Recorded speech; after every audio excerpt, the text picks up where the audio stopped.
Welcome to the Muckster Show. The Muckster Show is brought to you by Killing Time Productions. Music and graphics provided by If You Know, You Know. And now here's the man himself, Muckster, and the kid.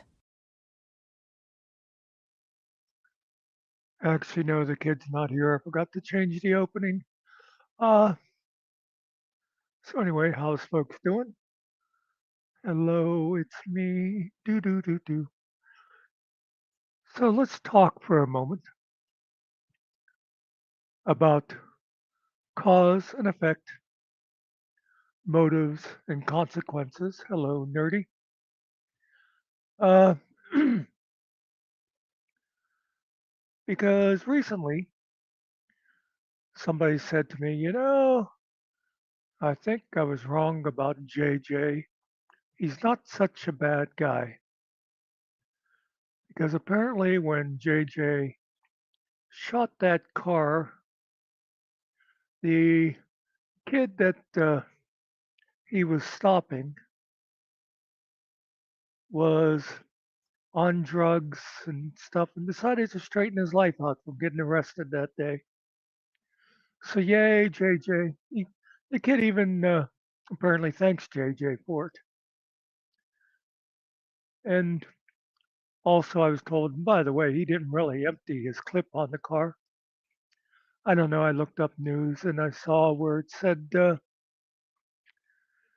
JJ was stopping him for a traffic violation. I don't know what, but it was a traffic violation. And the kid stopped originally, but then took off. And hello, Alan. Um, and that resulted in an 8 mile police chase where the kid, and I say kid, I think he's in his 20s or something, but anyway, he lost control of his vehicle. And JJ blocked him in the front, and another police car, I guess, was blocked him in the back. And supposedly the guy started driving towards JJ, and that's when JJ shot the car. Okay,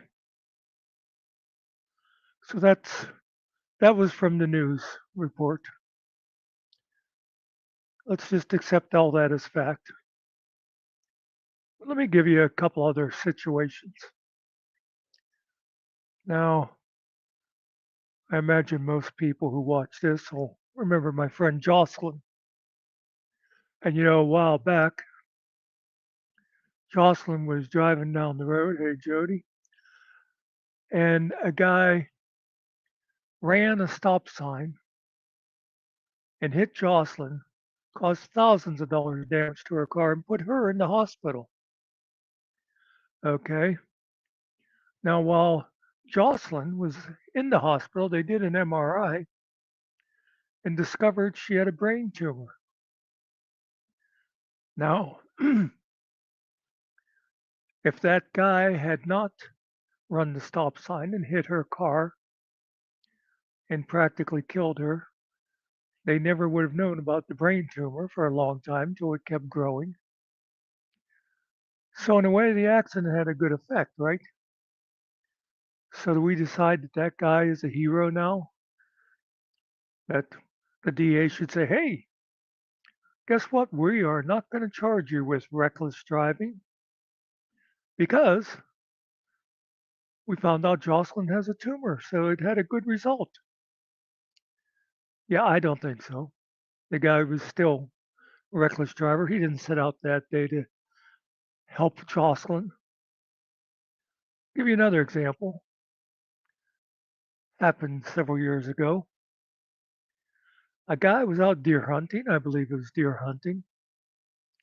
And apparently he's not the kind of guy that should be out there carrying a gun around because he heard the bushes shake and he turned and just shot wildly because he thought, oh, deer. And he ended up shooting a guy. Now, I think we stop the story there and we say, well, that's all bad. By the way, if you don't come from a deer hunting area, let me tell you, there's a lot of idiots out there who are like that, that'll just shoot wildly. But anyway, yeah, he shot a guy. The guy wasn't killed, but he was badly injured. But it turned out that that guy was leading a woman through the woods that he had kidnapped from a mall parking lot. So the idiot with the gun actually saved this woman from death or whatever was going to happen to her. So now do we call the guy with the gun the hero? No, because he could have just as easily shot some innocent hunter, some lost kid, who knows what, because his motive was not to save this woman. He had no idea that woman was there. So now let's get back to, well, you know what? Um, you can also have it go the other way, hey, GMK, where sometimes a good action will have a bad result. Perfect example. If any of you have ever taken a CPR class, they always tell you it is not uncommon when giving CPR that you will crack a couple of ribs. They'll even tell you if you hear that cracking noise, just continue because it's more important to keep the heart pumping. So you give somebody CPR, they're taken to the hospital, they find out they have some cracked ribs. Are you a bad person for cracking that person's ribs? I don't think so. So again, for me, it all has to do with what your motive was at the beginning. So let's go back to JJ and shooting that car, which, by the way, the person who was saying to me about, oh, maybe JJ's been viewed wrong, said he didn't actually empty his clip into that car. He just shot it a couple of times. I'll accept that. Let me also say that the reason this came up is because some of us have learned to not take everything that Chris Ryder says at face value. In fact, I'm taking very little on YouTube at face value these days. If you're going to tell me that, you know, somebody did something, show me a video, show me a reliable news report. Hi, Nikki. Show me something, you know. But anyway, so we had that 8 mile car chase.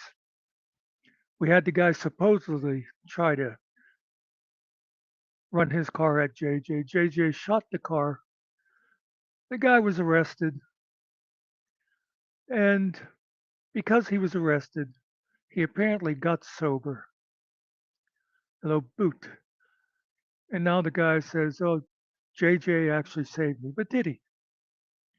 Was that JJ's motive that day? Did he say to himself, I am going to shoot this kid's car, and this kid is going to give up drugs and become a productive citizen? I am basically saving this kid's life by shooting his car. No, that wasn't his motive at all. So, because this kid, a good result happened, are we now supposed to forget all those times that JJ sat next to Michael Kaiser on YouTube? So everything JJ has done is good because a good result came from this one time where he shot a car? I don't think so. You can decide that for yourself. But if you disagree with me, you're wrong. I still think JJ's a piece of shit. I've also seen people say, oh, he did good things at that jail. He started a job program or something. I don't care. I do not care. He sat down next to Michael Kaiser. He was Michael Kaiser's best friend. He gave validity. to Michael Kaiser. So no, I do not change my mind about JJ. I don't care what happened with that car. And who knows if even the shooting was a valid shooting, or did he just get excited and decide to shoot the car? Either way, I don't care. I still think he's a terrible person. And the only evidence I need is all on video. Right there. Again, let me just say, if you want me to believe something about somebody, show me evidence. Show me the video of it happening. Show me a police report. Show me reliable news reports. Show me something. Hello, Teresa. I'll give you an example of that I've heard people say. Do you know that Todd criticized somebody for having the DAC next to their name, speaking of Kaiser? And Todd has said, why are you so worried about this dead Marine when there's a live veteran sitting right here? Now, should I just believe that? No. Show me the damn video. Oh, wait. I have seen that video. And Todd did say that. Speaking of people who support Michael Kaiser. Anyway, that's all I wanted to say. Cause and effect, motive and consequences. Just because there's a good result doesn't mean the person was a good person. And vice versa, if there's a bad result, such as the cracked ribs from the CPR, it doesn't mean the person who gave the cracked ribs was a bad person. They were doing a good thing. I guess that's all I got to say. I'll see you all later. Feel free to call me a fool in the comments. Three guys in a little room, just a beat and a plan. Not much money, not much time, but we're doing the best we can. But we're doing the best we can.